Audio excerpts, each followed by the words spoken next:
Hello there, sword fans. Today I'm going to tell you about this sword right here. This is a katana from a company called Byzer. And if you haven't heard of them before, I can't blame you because I hadn't before they reached out and asked me to do a review on one of their products. And long and the short of it is it's supposed to be made out of a special type of steel, which is going to hold up to particularly the way I test things a little bit better. And I guess we'll find out together if that's the case, because I haven't done anything other than cut a pool noodle with it and practice with it a little bit. And so this review will be staggered into kind of two halves. One, the sword is in good shape right now. I haven't really used it or done anything with it, and I'm going to show you how it came to me more or less out of the box without being used a whole lot. And then I'll move into the abusive testing and we'll find out how well it holds up and all of that. A couple quick caveats before I start. One, this is a review sample. It was sent to me for free. I didn't spend any money. If you think that makes me biased, then I guess you know right out of the gate.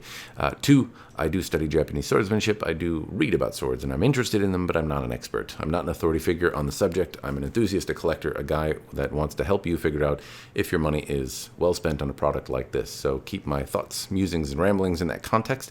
And hopefully the video and photos and all the other stuff you'll see in the video will give you enough information regardless of if you watch the video on mute or not. Anyway, speaking of your hard-earned money, this is supposed to be about $530 US. I believe that figure doesn't include shipping, so you should expect a little bit more in the front of shipping. And for that money, you're supposed to get a sword that is made in China outside of Longchuan, but pretty close by, I believe. Byzer is a Taiwanese company, I think, but they manufacture the swords in China. And there are some unique bits to it. One, the sword is supposed to be made, primarily the main feature is that it's made out of S7, and Byzer tends to make their swords out of American steels or other steels outside of China that have some special properties to them. Now, the thing you should note about those special steels is that, one, I don't have any way of really telling if it is or isn't, but the folks at Byzer encouraged me to take the sword to the Croquet stake of doom, kind of give it my all in testing, and it should hold up better to those very abusive things than other sword steels have in the past. So I guess we'll find out together. I haven't done any of that. I have no idea if it will or won't, but supposedly that's what the claim to fame is in the resilience of the S7 steel properly heat treated. I do want to kind of caveat, though, that a lot of companies will and have noted that their swords are made out of a particular type of special steel that's supposed to be better for sword-like activities, more resilient, more durable, more edge retention, more something that's good for swords. And while it might be made out of that steel, I mean, I can't say for sure if it is or isn't. I'm not going to take it to a lab to validate. Heat treating specialty steels can be a complicated thing, and that's often where things lack. So I generally tend to recommend swords made out of like a 1060 or a 5160, and 1060 I think is really about the where I see very good results at a bargain value or at a value-based price. Is the folks that are making these swords in China tend to really work with that steel well, heat treat it well, and it seems to do sword-like activities pretty reliably and consistently. I'm a little dubious, honestly, about specialty steels. Not necessarily that they aren't made of it, though there is some speculation that people that advertise these specialty steels aren't actually making them out of them. The folks at Byzer sent me photos of the steel they purchased and some certificates, which frankly I can't read. And I think it shows good faith to say, like, hey, we're trying to be transparent. But at the same time, I don't know, and I don't really have a way of validating. But I do definitely appreciate that they said, go whack it into that steel rod that breaks swords, and it should hold up better. So to that end, I'm giving them, I'm taking them at face value and saying that this sword is made out of the S7 steel, but I don't know what requirements are there to heat treat it properly, or if they have the capability of doing that or not. And I guess we'll find out. We'll find that out together. But that's the specialty claim to fame. For $530, you do get a handsome sword, and I'm going to go over kind of the fits and features and whatnot. And I've practiced with this a little bit, doing EI and general kata, and kind of moving it around and stuff like that. And so I can talk about those experiences. Though I haven't cut with it much, I cut one pool noodle with it. And so this review, again, first half, I'm going to talk about my usage, general stuff, and then we're going to find out how well it holds up doing destructive stuff. But while it's still in one piece, I thought I would tell you about the kind of the practitioner, the normal usage side of things before I really do heavy cutting, evaluate that performance, and then eventually abuse it until it fails. So with that in mind, I'm going to start the review at the end cap, the pommel, the kashra right here, and we'll talk a little bit about it. So the pommel right here has a wave theme, and the aesthetic of the sword, first of all, like the fittings, it has a kind of gold fuchi, kashra, and manuki all in a wave theme, and then a suba, which is a sukashi thing, which is a word I was looking for earlier, and I couldn't remember it, but a blackened kind of cutout. This looks like it was likely water jet cutout, though I don't know, also in a wave theme, and it has a a patina or a finish on it, which looks like it's likely painted, though I couldn't say for sure. Maybe it's something else. It's got a nice wave theme. It matches and meshes all in all together quite well. Nothing is sharp, bites my hands or anything like that. And it has a very kind of classic look of a katana, I guess. Black ito, white samegawa, some golden fittings, and a tsukashi kind of blackened cutout tsuba, along with a black scabbard. But there's some detail and nuance here that's interesting. One, the wave pattern on the kasha. The fittings are a wave pattern that I can't necessarily say are copies of something or not, but the detail in them is crisp enough. It doesn't look muddy or gross, but it's also not new, I would say. So it has some kind of, obviously it's cast. The details are not as clear as they could be in a very refined casting, but for, again, a sword in the $530 price point, I'm not expecting a whole lot. It does look good for swords in the ballpark. The sword does have ledges. I won't call this transition between the ito great, but it's not something that has affected me in cutting, in moving, in chopping, in kata, that kind of stuff. I can feel a little bit of a ledge. It does rub in my palm sometimes when I use it, and the fittings are, have ledges and kind of a bite to them, but not so much that I would call it uncomfortable. That said, if this were not done, if it were any worse than it is, I would say it would be uncomfortable, and the ledge here would rub me the wrong way. That said, anyway, fittings, they're handsome. They match the Fuchikashira. The detail on them is okay. Not the greatest, but also certainly not the worst. It's kind of middle ground in terms of casting detail and crispness. If I move on to the ito, this is a leather that is made out of what feels like a leather jacket or something. It's tanned in such a way that it's supple. It's not suede, but it has a kind of a soft feeling to it. And it's likely a fake leather. I don't know if it is or isn't. What surprises me is that it is mostly tight. It doesn't move around. The ito is really actually what I would put in the category of tight. It moves a little bit on the manuki. The knots can budge somewhat with a lot of pressure, but overall this has been very tight. And my understanding is that if you tan leather in such a way that it's made for like a jacket, it's very supple, it stretches and it breaks very easy, and it's hard to maintain tightness, and it loosens over time. I haven't tested this sword long enough to say how well this will hold up over years and years and years of usage, but I've used it for about a month here and there, not extensively in terms of EI, but it's held up and remained tight, and it hasn't loosened. And the temperature has changed around and fluctuated quite a bit. I'll go outside and test it, and it's 80 degrees and humid, and then bring it inside where I live in a refrigerator pretty much. So anyway, ito, sufficiently tight. Diamonds, a little bit small, some unevenness, but better on average than I would say most $500 mass production swords are.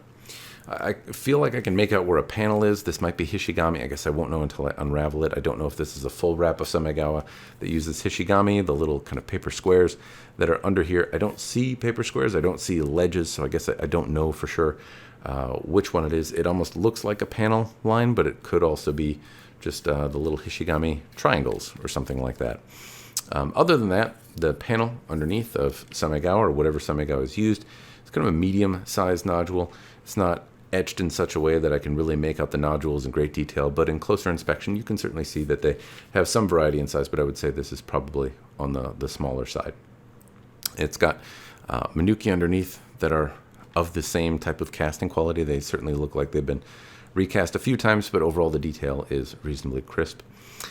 This is I don't know if it's Delrin or some sort of plastic, but there's a single Mikugi peg here, and I haven't tried to take it out yet. It's black and appears to be made out of some sort of not bamboo, as much as I can say at the moment.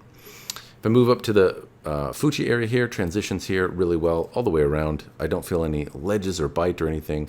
This looks well executed, and it kind of, if I back it up a little bit and just kind of show you the general shape here, it has a nice kind of attempt at a wasted pattern. It's a little thicker at the top, tapers down slightly.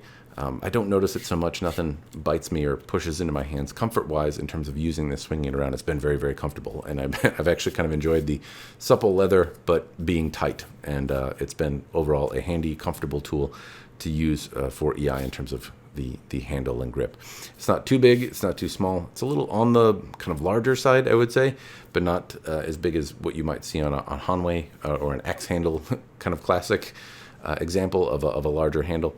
It's comfortable in my grip, but I would say probably on the larger side rather than smaller. Anyway, overall, I enjoy the grip. The Tsuba, as I mentioned, wave theme, this is a little different. I'm not sure if this is cast or water jet cut out. It's tough for me to say. But again, with all these little pointy ledges and things like that, my fingernails and stuff like that never got caught in them. And overall, this was, again, a comfortable Tsuba to use, and it hasn't developed a wiggle or anything. It's on there really quite tight. You can see it doesn't wiggle or move. Everything is pretty solid. If I talk about the habaki, it's just a simple brass habaki. There's not really much to mention here. I get sick of seeing the same brass habaki, and while this one is a little bit more square than some of the other ones, it's not really anything unique or special. It's polished, maybe a little bit more than average. That said, at a glance, at a distance, the brass here and on the Manuki all kind of flow together in a way that is aesthetically pleasing kind of on the whole, and it keeps my eye from being drawn to any one particular part, though I think maybe a little bit more detail or something interesting on the habaki would go a long way here. Just a little pattern or something. In terms of fit, the habaki does fit reasonably well. It's not too tight. It came tensioned about right and is held up pretty well. That said, it does this a little bit. The scabbard, I think, is really more the problem. It fits in, but the ledge on the habaki kind of bangs into the scabbard if you don't have it just positioned exactly right. And that'll likely loosen over time and won't be too much time with a file to solve, but it is worth noting and something of a deterrent when using it. A small one, but worth noting. Also, the saya, if I look at the Koiguchi here, this is kind of the cheap iteration, and I don't know exactly what this is, like very heavy lacquer around wood or something. I'm not even sure how this is made, or if this is just a small band of horn around a wooden core. I'm not sure what this outer layer entirely represents, or if it goes the length of the scabbard. I'm not sure about the manufacturing here. But a couple interesting things about the scabbard. One, the mouth is made kind of the way I see commonly cheaper scabbards made. The paint is interesting, and it has kind of the silvery gold speckle, metallic-y sheen underneath, and it looks like it's probably a wooden base. It's just been painted kind of the same color around the base, and then I'm guessing this is also a wooden kurikata area. It had shitodome that pretty much popped out right away, but a sageo that was thicker than the average and it's a longer sageo, but nicer, I would say. It has a nice thick texture to it, and I like the sageo a little bit more. But these shitodome come out real easy, and I don't like them at all. They bounce around and scratch the scabbard, and it almost makes me think again that these scabbards are made by another party entirely. But this sword has a bit of a weird shape, and I've tried other scabbards that I have from some of the other swords that have passed away in various other reviews, and the sword doesn't fit well in any other scabbard. So it seems like a scabbard somewhat bespoke to a sword of this particular geometry, which I can talk about. There's, again, not really a whole lot else to talk about scabbard-wise, but I should actually note before I move on that it's not terribly loud. It's pretty quiet in there, a little raspy, kind of towards the middle. You can turn it around a little bit, but once you get it locked in, very little rattle.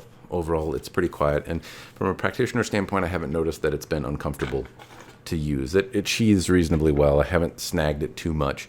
It's not too noisy. It's overall a comfortable thing to use. I just think that the scabbard is on the cheaper side. I like the aesthetic of it, but I think it's on the cheaper side. Anyway, sword. So again, supposedly this is made out of S7 steel, and really there's not much to talk about sword-wise other than that. It's a through-hardened blade, and it's mirror polished, so you can't see banding or other metallurgical effects.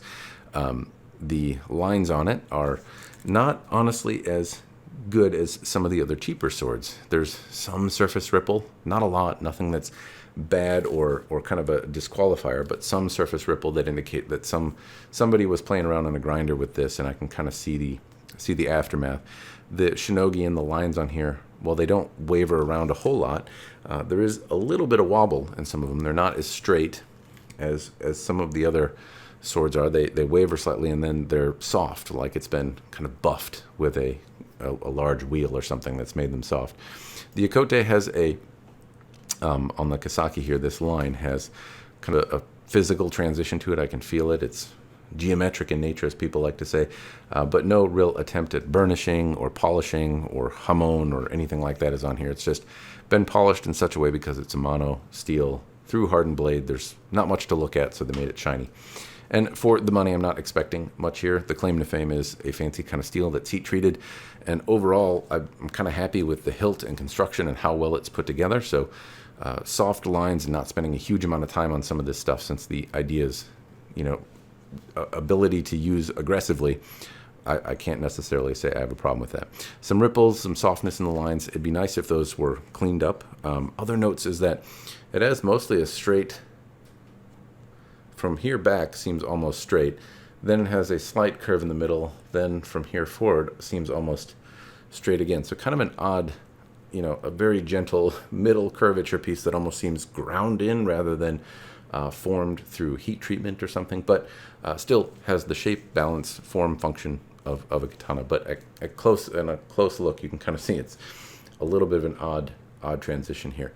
Belly of the blade and all those dimensions for width and whatnot will be included, but I can say it doesn't have a very significant amount of distal taper or taper. It does seem very gradual along. The tip is also not reinforced with or bolstered at the end, so smooth moving it around, it's hard to get it to make the kind of wind sound, if you will. It can, but I really have to throw it around, so hasn't been fun to train in that regard. I like swords that are easy to get to make the swishy sound, because I can tell if I'm doing it right here. I don't hear it real well in class. Other people have said they've heard it, but I don't particularly hear it particularly well. Anyway, shape-wise, it's pretty thick. I'll, again, put dimensions and all that kind of stuff in the description down below. If you're interested, you can take a look there. Shape-wise, though, it definitely has a more handmade aesthetic to it. Just the way the lines bounce, the flats of the blades move, the way it kind of tapers into the middle and then towards the tip, kind of looks like it thins down less gradually here and then moves out to the tip, suggests to me that there's a little bit more handiwork in here, and that maybe it was forged out. Anyway, it suggests to me that if they're using some sort of exotic steel and something they're not used to, I see some of the repercussions of that steel choice in the manufacture of the sword. So it looks different. So whether or not that means it's made out of different steel, again, I don't know. The other bit to note about the blade, though, is that it wasn't particularly sharp, particularly on the Monouchi area here. Down towards the base, a little sharper, but I would say it's not razor sharp, it's not shaving sharp, it's not hair popping sharp, and I'm going to keen it up a little bit before I use it anymore. I did take it out and try to cut a pool noodle, and it more ripped the pool noodle than cut it.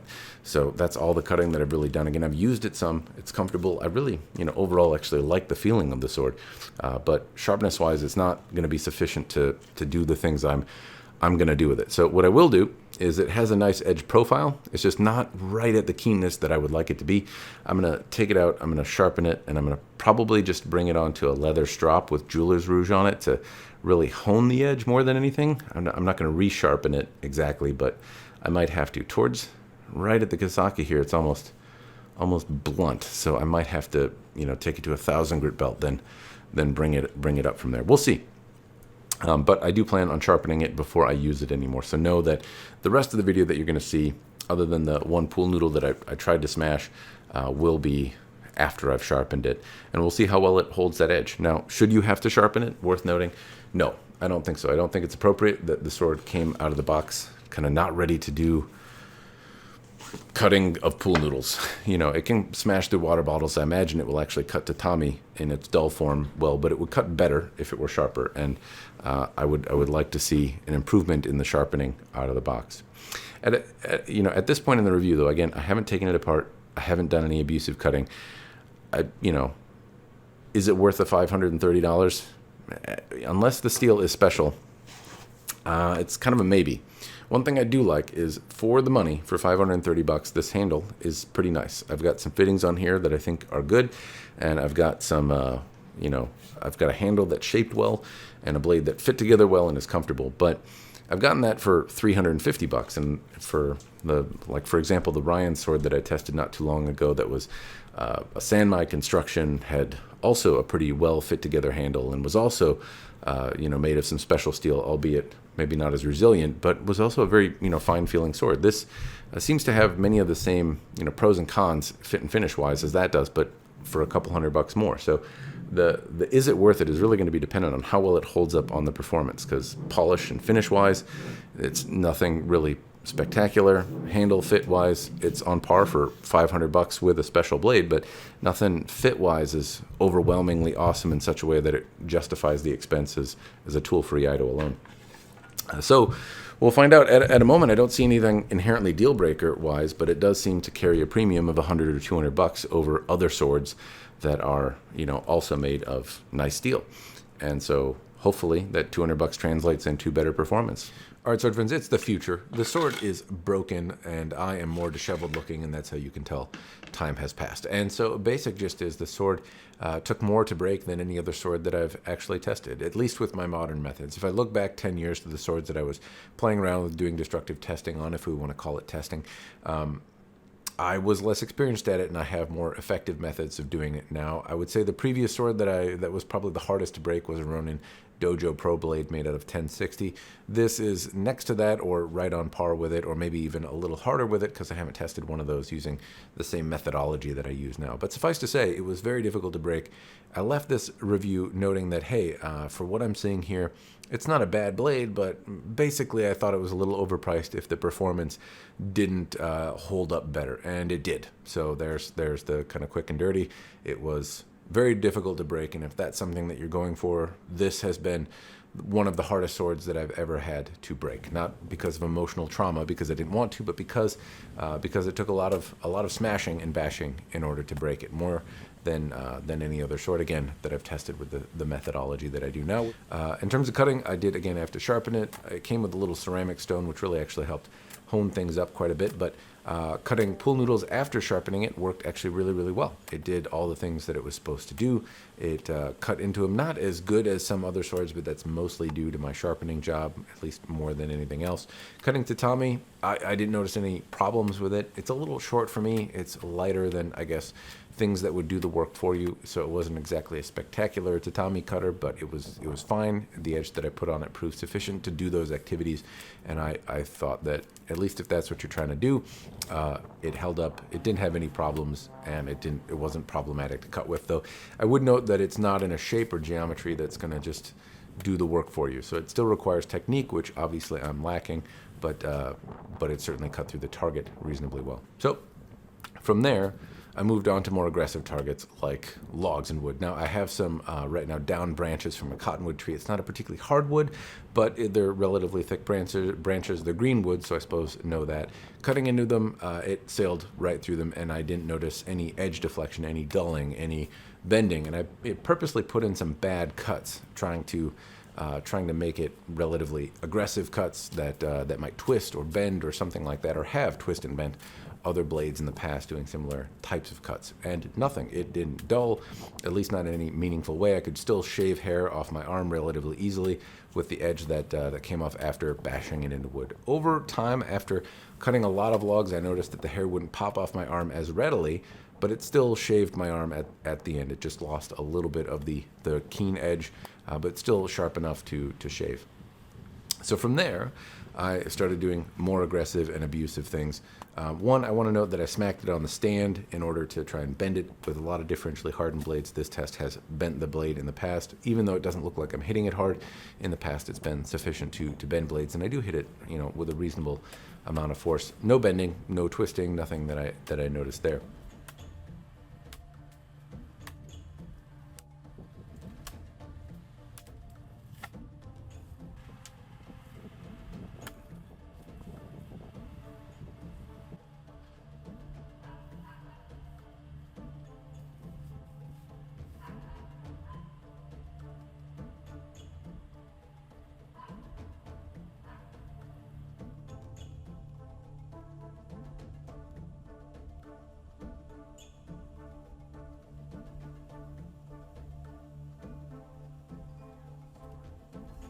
Then I took it and I smashed it on a brass fitting that's attached to an old water heater. And what this shows me basically is how much damage is going to happen to the sword from hitting into a softer metal, but a thick piece of metal that is braced. And the edge does deflect and deflect meaningfully.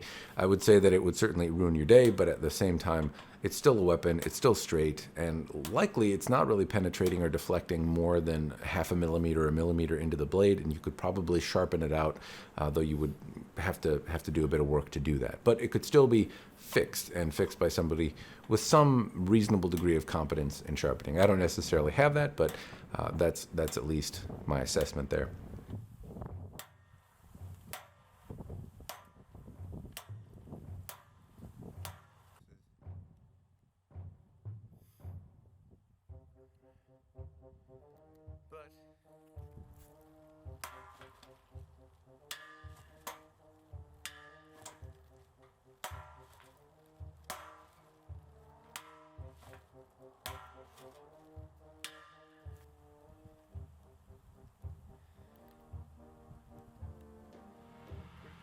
I should also note, I've kind of forgotten at this point when I did it, but I chucked the sword at the tree, which is also customary. If you were riding it from horseback and chopping and dropped it or something, how well would it hold up, which is a totally realistic use case. I just chucked it at a tree, and it held up. It started to rattle a little bit, so the tsuba would rattle, but the kashiro didn't come off. The handle didn't have any kind of wiggle or anything to it, and basically the only thing that I would notice is that the habaki and tsuba would rattle a little bit after chucking it at a tree.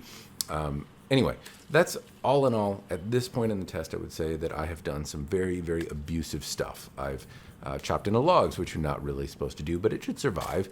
I would call it abusive, at least the way I'm doing it, which is really bad cuts with the intention of seeing what happens, but realistically, it should be able to cut through that kind of stuff, and it did without a problem. Chucking at a tree, certainly abusive. It's going to make things rattle. It survived. Hitting brass fittings on a braced, stable surface, very abusive. Edge deflection is expected, though I would say it had a little bit more impact than I would have liked to see.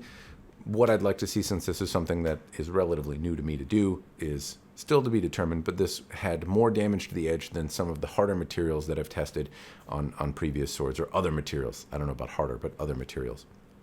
As I talk about hardness, if I take my HRC files and I scratch into it, it looks like the 50 file doesn't bite in and the 55 file does bite in, though neither one of them particularly well.